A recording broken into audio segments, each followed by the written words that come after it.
Benvenuti in questo nuovo video di Evo Amore. Oggi andremo ad approfondire un tema che abbiamo già toccato, che è la gelosia. In questo caso parleremo di gelosia leggera e gelosia profonda.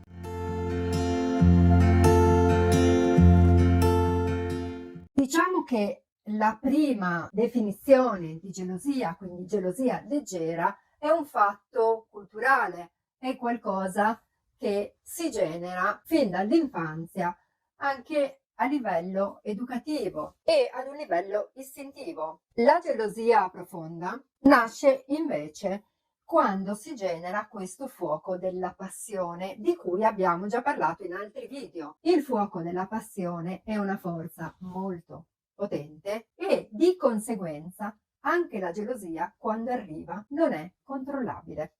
Non lo è facilmente, ma diciamo che istintivamente quando arriva è molto potente. Facciamo esempi pratici di che cosa intendiamo per gelosia leggera. La gelosia leggera nasce in tanti contesti, diciamo che nell'infanzia, nell'adolescenza, sono meccanismi che si innescano in un modo spontaneo, istintivo, noi non sappiamo controllarlo, arrivano, ma non abbiamo ancora ricevuto degli strumenti per andare ad elaborare e trasformare questi sentimenti. Diciamo che nel 90% dei casi nessuno ci dà questi strumenti e spesso tendiamo a comportarci esattamente come quando eravamo bambini, anche quando diventiamo adulti.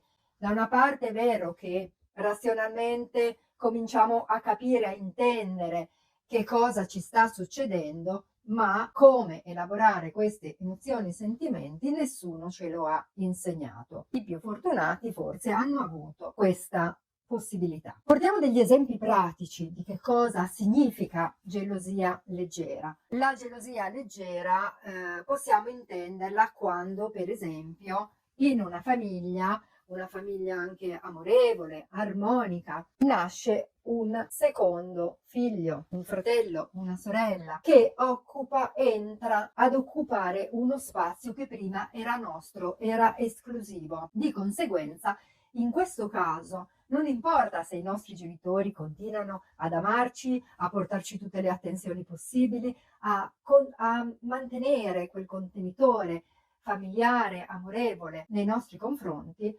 ma dentro di noi scatta questa paura di perdere qualcosa, questo senso di essere esclusi, di non poter più avere a disposizione tutto il tempo, tutto l'affetto dei nostri genitori. E in questo caso cominciamo a vivere queste emozioni, questi sentimenti che sono abbastanza evidenti, abbastanza facili da riconoscere per tutti quanti. Man mano che cresciamo, diciamo diventando adulti, in un'adolescenza, c'è la possibilità di vivere sentimenti che sono simili, ma a volte sono più difficili da distinguere nell'immediato.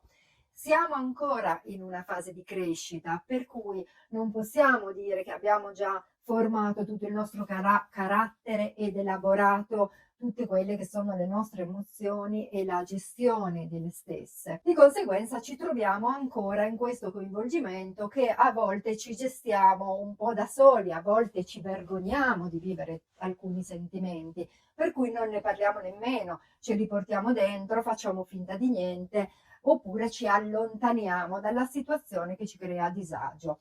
Per esempio, se noi abbiamo l'amica del cuore, che è la persona a cui confidiamo tutto, dove lei confida tutto a noi, nei particolari, passiamo tutto il tempo dedicato tra di noi, a un certo punto subentra un'altra persona, subentra un'altra amica, subentra un fidanzato per l'altra persona.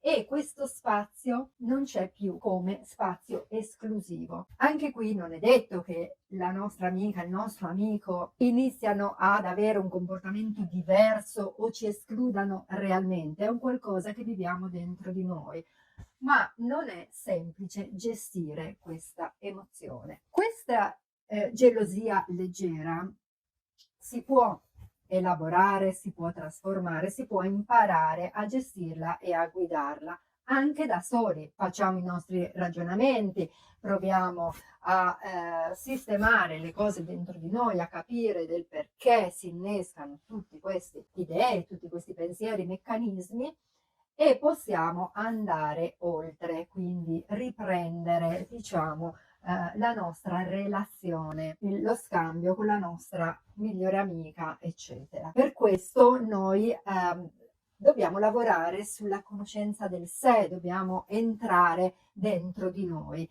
e come Evo Amore abbiamo anche degli strumenti che abbiamo proposto in altre occasioni e anche nel nostro sito troverete, dove possiamo aiutarvi a elaborare, diciamo, queste emozioni, queste sensazioni, ma soprattutto possiamo aiutarvi a collegarvi alle emozioni interiori, quindi andare verso la conoscenza del sé. Nella condizione di gelosia profonda entriamo in un campo più complesso, perché abbiamo detto che la gelosia profonda è generata dal fuoco della passione. Il fuoco della passione è una forza molto profonda, molto importante, molto forte, intensa. E anche la gelosia, quando arriva, arriva con un impatto che potremmo definire esplosivo. Non siamo in grado di guidarla. Quando arriva questa gelosia, anche qui possiamo attraversare degli stadi, diciamo, di gelosia light, uno sguardo verso un'altra persona. Siamo ancora in una frequenza che noi possiamo gestire.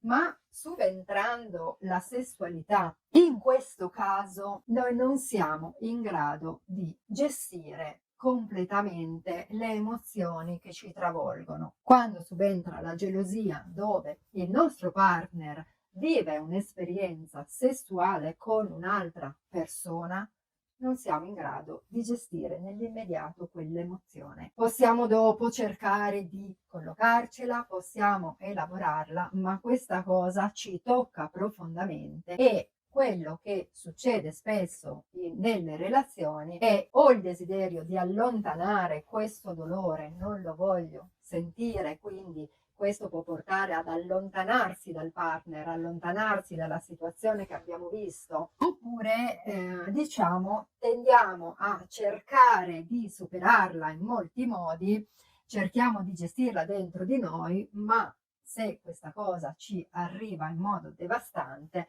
ci ritorna fuori, spinge, e è difficile veramente da gestire e sostenere. Tutto quello che noi abbiamo generato in positivo attraverso il fuoco della passione, attraverso la gelosia, è come se in un attimo venisse distrutto. Possiamo guidare, elaborare e risolvere questo tipo di sentimento da soli? È troppo complesso. È troppo complesso perché questa forza che arriva ci travolge e difficilmente siamo in grado di elaborarla da soli. Quello che può venire a supporto di questo processo è proprio l'altro. Insieme noi possiamo elaborare questo sentimento, queste emozioni, cosa sta succedendo. L'altro può essere il contenitore, può aiutarci a elaborare i nostri sentimenti attraverso che cosa? Attraverso l'alleanza. L'alleanza nasce quando c'è trasparenza nella coppia, nella relazione. Quindi diciamo che questo sentimento può arrivare attraverso un qualcosa che abbiamo concordato, cioè l'altro ha vissuto una relazione sessuale con un'altra persona, magari l'abbiamo scelto insieme. Questo non ci esonera dal vivere questo sentimento nel momento in cui sentiamo che la persona si è coinvolta, che questo fuoco nasce anche verso una persona diversa da noi. Diverso è ancora il contesto in cui, diciamo, c'è un qualcosa di non chiaro. Ci sono tanti tipi di gelosia ci sono tanti sotto, chiamiamoli sottotitoli, che hanno generato, che si collegano a questo sentimento. Possiamo parlare dell'invidia, possiamo parlare della fiducia, del senso di tradimento. Quindi quando si genera questo sentimento a seguito di un tradimento, a seguito di un qualcosa che non è trasparente, non è stato concordato, ma è stato nascosto, lì la ferita è ancora più profonda, ancora più difficile da elaborare. Quindi, in sintesi, è possibile superare questi sentimenti, lavorare sulla gelosia? Certamente è possibile attraverso l'alleanza. L'alleanza dove le persone si parlano, dove c'è la possibilità di scambiare, di portare fuori il sentimento che stiamo vivendo, anche se non ci piace, ma possiamo scambiarlo e viene accolto. Nessuno può sostituirsi a noi, il lavoro è sempre al nostro interno, siamo noi che dobbiamo elaborarla, ma se sentiamo che abbiamo un terreno accogliente, sentiamo che c'è la fiducia, che l'altro comunque ci sostiene, che non è contro di noi, ma è con noi, e questo possiamo allargarlo anche nelle relazioni poliamorose o in relazioni come nell'esempio di prima, dove l'amica ha un'altra amica, quindi si tratta di parlarsi, parlare insieme, scambiare, abbassare tutto quello che noi creiamo nella nostra fantasia, nella nostra testa, perché cos'è che ci spaventa? Quello che immaginiamo e che non siamo in grado di controllare. Pensiamo di non poter fare niente, di non poter intervenire, ma solamente esserne esclusi. Essendo inclusi, essendo partecipi di un processo, abbiamo la possibilità quantomeno di elaborare e trasformare le emozioni che stiamo vivendo. Questo tema è vastissimo, di sicuro dovremo entrarci nuovamente, dovremo parlarne in molti modi. Per il momento diciamo che abbiamo trattato solo a un livello base questi due esempi di gelosia, quella leggera e quella più profonda. Spero che questo video sia stato utile, che vi porti degli spunti di riflessione, ma soprattutto fate i vostri commenti, perché questi ci danno lo spunto per poter rispondere, elaborare, trattare delle tematiche da andare ad approfondirle. Iscrivetevi al nostro canale, mettete il like e ci rivediamo al prossimo video.